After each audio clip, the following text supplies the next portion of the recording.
জলের প্রেশার মাপার যন্ত্র ম্যানোমিটার। হ্যাঁ বলুন স্যার। মানে বুঝলাম আমরা যদি গভীরতা বাড়াই তাহলে কি হবে, গভীরতা বাড়ালে চাপটা বেশি পড়বে, মানে হ্যাঁ। প্রেশার সমান এইচ রো জি।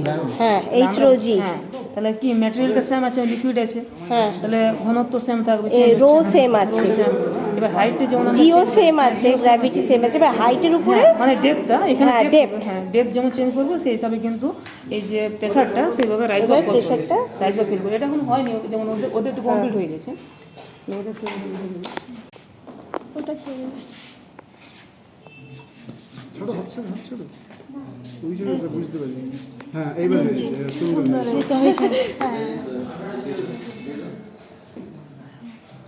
মানে যত ডেপথে যাবে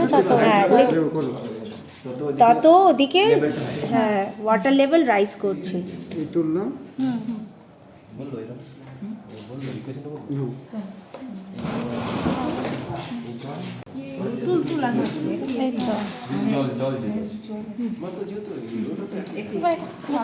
তাহলে এই এখানে কি লিখেছো, এখানে কি লিখে দিয়েছো? সেন্টিমিটার স্কেলটা, তাহলে এইচটা বলে দিচ্ছে তাই তো? হ্যাঁ। আর ওখানে চাপটা যেরকম পড়ছে না হাইটটা যেরকম নিচে নামছে ডেপথটা সেরকম ওখানে বাড়বে। এটা শুধু এইভাবে করলেও হবে না, এটা যদি আমি এইভাবেও রাখি তাও হচ্ছে ওখানে পাশ থেকেও হচ্ছে। মানে যে জল যে চারিদিকে সমান চাপ দেয় সেটাও এখানে E equal to h rho g তো জল চারদিকে সমান চাপ দেয়। E প্রপোর্শনাল টু এর সঙ্গে প্রপোর্শনাল এইচ এর সঙ্গে, তাহলে প্রেসার বাড়লে অবভিয়াসলি হাইটটা বাড়তে শুরু করবে।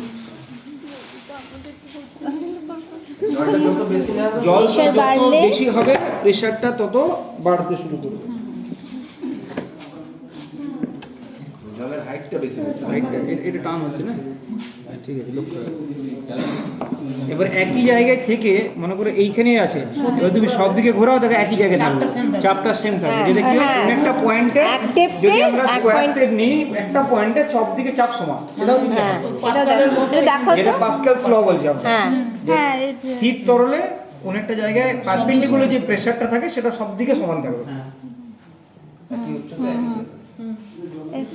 আর এখান থেকে পাস্কালস বলা যাবে, হাইড্রোলিক প্রেস বলা যাবে। একই জায়গাতে ঘোরাও তুমি দেখো প্রেসারটা একই দেখে যাবে, কিন্তু লেপ করার সঙ্গে সঙ্গে চেঞ্জ হবে।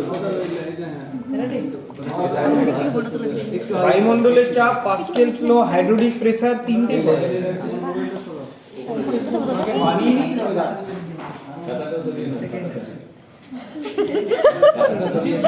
ভিডিও করছিস?